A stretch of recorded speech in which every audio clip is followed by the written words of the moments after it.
وأضاء للدنيا طريقا مشرقا وهدى من الرحمن يهدينا به للصالحات وللمكارم والتقى. السلام علیکم ورحمۃ اللہ وبرکاتہ. بسم اللہ الرحمن الرحیم. الحمد للہ الذی انزل علی عبده الکتاب ولم یجعل له عوجا والصلاة والسلام علی نبینا محمد وعلى آلہ وصحبہ اجمعین. اما بعد رب اشرح لی صدری ویسر لی امری واحلل عقدۃ من لسانی یفقہوا قولی. شروع کرتی ہوں اللہ کے نام سے جو بڑا مہربان نہایت رحم کرنے والا ہے. انشاءاللہ آج کے درس نمبر 280 میں سورۃ المنافقون آیت نمبر 9 سے آیت نمبر 11 تک کی شرح اور ترجمہ سماعت فرمائیں گے. تو شروع کرتے ہیں. اعوذ باللہ من الشیطان الرجیم. يا أيها الذين آمنوا لا تلهكم أموالكم ولا أولادكم عن ذكر الله ومن يفعل ذلك فأولئك هم الخاسرون. کلمت یا ایہا میں یا پہ مد کا علامہ ہے. یہ مد جائز منفصل ہے. مد جائز منفصل کا معنی ہے کہ حرف المد پہلے کلمہ کے آخری میں ہو اور اس کی وجہ جو کہ حمزہ ہے وہ دوسرے کلمہ کے شروعات میں آئے. اس مد میں ہم اپنی آواز 2 سے 4 مد کے برابر لمبی کریں گے. کلمت ایوہا میں یا پہ تشدید ہے تو ہمیں 2 حرفے کے برابر یا کو پڑھنا ہے کیونکہ تشدید کی اصلیت 2 حرف ہے. جیسا کہ یہاں حرف الیا ہے تو یہ 2 یا ہے، یا ساکن اور یا متحرک. کلمت الذین میں حرف اللام کو 2 حرف کے برابر پڑھیں گے کیونکہ اس پہ تشدید ہے. ذال کی ادائیگی زبان کے سر اور اوپر والے دانتوں کے اندرونی کناروں سے ہے. کلمت تلہکم میں تا پہ پیش ہے، لام ساکن ہے تو ہم یہ دونوں حرکات کو ظاہر کریں گے. کلمت اموالکم میں لام پہ اور کاف پہ دونوں پہ پیش ہے تو ہم یہ دونوں پیش کو برابر سے ادا کریں گے. کلمت لا کے آخری میں الف پہ مد کا علامہ ہے. یہ بھی مد جائز منفصل ہے تو ہم اپنی آواز 2 سے 4 مد کے برابر لمبی کریں گے. کلمت عن میں عین کے ادائیگی حلق کے درمیان والے حصے سے ہے. آخری میں نون ساکن ہے. پھر حرف الدال آتا ہے. کلمت ذکری دال حروف الاخفاء میں سے ہے. اخفاء کا معنی ہے چھپا دینا تو ہم نون ساکن کو چھپاتے ہوئے اور غنہ کے ساتھ یہ حکم کو ادا کریں گے. عن ذکری. کلمت ذکری میں کاف ساکن ہے تو ہمیں کاف کو ہمزے سے پڑھنا ہے. ہمزے کا معنی ہے حرف کی آواز ایسے کمزور ہو کہ اس میں پستی پائی جائے تو ہم یہ کلمہ کو ایسے پڑھیں گے عن ذکر اللہ. حرف را کے نیچے زیر ہے تو ہم را کو پتلی آواز میں پڑھیں گے اور لفظ الجلالہ مطلب کلمت اللہ کے لام کا حکم ہے ترقیق تو ہمیں حرف اللام کو پتلی آواز میں پڑھنا ہے عن ذکر اللہ. کلمت ومن کے آخری میں نون ساکن ہے. پھر حرف لیا ہے کلمت یفعل. یا حروف الادغام بھی غنہ میں سے ہے. ادغام کا معنی ہے حرف کو حرف میں داخل کرنا تو ہم نون ساکن کو یا میں ملا کے غنہ اور تشدید کے ساتھ یہ حکم کو ادا کریں گے. وَمَن يَفْعَلْ. کلمت یفعل میں فا ساکن ہے تو کیونکہ فا بھی حروف الہمزہ میں سے ہے تو ہم یہ کلمہ کو ایسے پڑھیں گے یفعل. کلمت فَأُولَئِكَ میں حرف الواو ہے لیکن ہمیں واو کو ظاہر نہیں کرنا ہے. الف کو پیش سے پڑھ کے حرف اللام کو پڑھیں گے فَأُولَئِكَ. لام کے بعد کھڑا زبر ہے اور اس پہ مد کا علامہ ہے. یہ مد واجب متصل ہے. مد واجب متصل کا معنی ہے کہ حرف المد اور اس کی وجہ جو کہ حمزہ ہے دونوں ایک ہی کلمہ میں ہوں. اس مد میں ہم اپنی آواز 4 مد کے برابر لمبی کریں گے. کلمت ہومو میں ہا پہ اور میم پہ دونوں پہ پیش ہے تو ہمیں یہ دونوں پیش کو برابر سے ادا کرنا ہے. کلمت الخاسرون میں حرف الخا ہے. خا کی ادائیگی حلق کے اوپر والے حصے سے ہے. خا حروف تفخیم میں سے ہے تو ہم یہ حرف کو موٹی آواز میں پڑھیں گے کیونکہ اس پہ کھڑا زبر ہے تو یہ مد الف ہے. مد الف میں پیچھے والے حرف کا حکم لیتے ہیں. تفخیم میں اور ترقیق میں تو ہمیں خا کو اور مد الف کو دونوں کو بھاری آواز میں پڑھنا ہے. الخاسرون. یا أيها الذين آمنوا لا تلهكم أموالكم ولا أولادكم عن ذكر الله ومن يفعل ذلك فأولئك هم الخاسرون وأنفقوا مما رزقناكم من قبل أن يأتي أحدكم الموت فيقول رب لولا أخرتني إلى أجل قريب فأصدق وأكن من الصالحين. کلمت انفقو میں نون ساکن ہے، پھر حرف الفا ہے، یہاں حکم ہے اخفاء، تو ہم یہ حکم کو غنہ کے ساتھ ادا کریں گے. وَأَنفِقُوا حرف القاف کی ادائیگی زبان کے جڑ اور تالو کے نرم حصے سے ہے. قاف حروف التفخیم میں سے ہے، تو ہم یہ حرف کو موٹی آواز میں پڑھیں گے. کلمت من کے آخری میں نون ساکن ہے، پھر حرف المیم ہے کلمت ما، یہاں بھی حکم ہے ادغام بغنہ، تو ہم نون ساکن کو میم میں ملا کے غنہ اور تشدید کے ساتھ یہ حکم کو ادا کریں گے. مما کلمت رزقناکم میں حرف الراء پہ زبر ہے، تو ہمیں حرف الراء کو موٹی آواز میں پڑھنا ہے. یہاں حرف القاف ہے، تو ہم یہ حرف کو موٹی آواز میں پڑھیں گے، اور کیونکہ اس پہ جزم ہے تو قاف کا حکم ہے قلقلہ.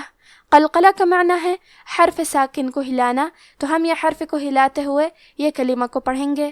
رزقناکم آخری میں میم ساکن ہے، پھر حرف المیم آتا ہے کلمت من، یہاں حکم ہے ادغام متماثلین صغیر، ہم میم ساکن کو دوسرے میم میں ملا کے ایک ہی میم غنہ اور تشدید کے ساتھ پڑھیں گے. رزقناکم من کلمت من کے آخری میں نون ساکن ہے، پھر حرف القاف ہے کلمت قبلی. قاف حروف الاخفاء میں سے ہے، تو ہم یہ حکم کو غنہ کے ساتھ ادا کریں گے. کیونکہ قاف حروف التفخیم میں سے ہے اور غنہ میں اگلے والے حرف کا حکم لیتے ہیں تفخیم میں اور ترقیق میں، تو ہمیں یہ غنہ کو بھاری آواز میں ادا کرنا ہے. من قبلی کلمت قبل میں حرف القاف کو موٹی آواز میں پڑھیں گے. با پہ جزم ہے، تو کیونکہ با بھی حروف القلقلہ میں سے ہے، تو ہم یہ حرف کو ہلاتے ہوئے یہ کلمہ کو پڑھیں گے. قابلی کلمت ان کے آخری میں نون ساکن ہے، پھر حرف الیا ہے کلمت یأتیہ، یہاں حکم ہے ادغام بغنہ، تو ہم یہ حکم کو غنہ اور تشدید کے ساتھ ادا کریں گے. ان یأتیہ کلمت یأتیہ میں الف پہ جزم ہے، تو ہم حمزہ کو ظاہر کریں گے. حمزہ کی ادائیگی حلق کے نیچے والی حصے سے ہے، تا کے نیچے زیر ہے اور یا پہ زبر ہے، تو ہمیں یہ دونوں حرکات کو ظاہر کرنا ہے. کلمت احدکم میں ہا کو ہم حلق کے درمیان والے حصے سے پڑھیں گے، اور کیونکہ الف پہ، ہا پہ اور دال پہ تینوں پہ زبر ہے، تو ہمیں یہ تینوں زبر کو ظاہر کرنا ہے اور اسے برابر سے ادا کریں گے. احدکم کلمت الموت میں تا پہ پیش ہے، تو ہم حرف تا کو پیش سے پڑھیں گے. کلمت فیقول میں لام پہ زبر ہے، تو ہمیں زبر کو ظاہر کرنا ہے. کلمت ربی میں حرف را پہ زبر ہے، تو ہم را کو موٹی آواز میں پڑھیں گے. با پہ تشدید ہے، لہذا ہمیں دو حرف کے برابر با کو پڑھنا ہے. کلمت لا کے آخری میں مد ہے، یہ مد جائز منفصل ہے، تو ہم اپنی آواز 2 سے 4 مد کے برابر لمبی کریں گے. کلمت اخرتنی میں خا پہ تشدید ہے، لہذا ہمیں 2 حرف کے برابر خا کو پڑھنا ہے، اور ہم یہ حرف کو موٹی آواز میں بھی پڑھیں گے. آخری میں یا پہ مد کا علامہ ہے، کیونکہ یہ مد جائز منفصل ہے، تو ہم اپنی آواز 2 سے 4 مد کے برابر لمبی کریں گے. کلمت اجلن میں الف پہ اور جیم پہ دونوں پہ زبر ہے، تو ہمیں یہ دونوں زبر کو ظاہر کرنا ہے. لام کے نیچے تنوین زیر ہے، پھر حرف القاف ہے کلمت قریب، یہاں حکم ہے اخفاء، تو ہم یہ حکم کو غنہ کے ساتھ ادا کریں گے. اجل قریب کلمت قریب میں کیونکہ را کے نیچے زیر ہے، تو یہاں را کا حکم ہے ترقیق، ہمیں حرف را کو پتلی آواز میں پڑھنا ہے. با کے نیچے تنوین زیر ہے، پھر حرف الفاء آتا ہے کلمت فاصدق، فا حروف الاخفاء میں سے ہے، تو ہم یہ حکم کو غنہ کے ساتھ ادا کریں گے. قریب فاصدق کلمت فاصدق میں صاد پہ تشدید ہے اور دال پہ بھی تشدید ہے، تو ہم یہ دونوں تشدید کو ظاہر کریں گے اور اسے 2 حرف کے برابر پڑھیں گے. کلمت وَأَكُن کے آخری میں نون ساکن ہے، پھر حرف المیم آتا ہے کلمت من، یہاں بھی حکم ہے ادغام بغنہ، تو ہم یہ حکم کو غنہ اور تشدید کے ساتھ ادا کریں گے۔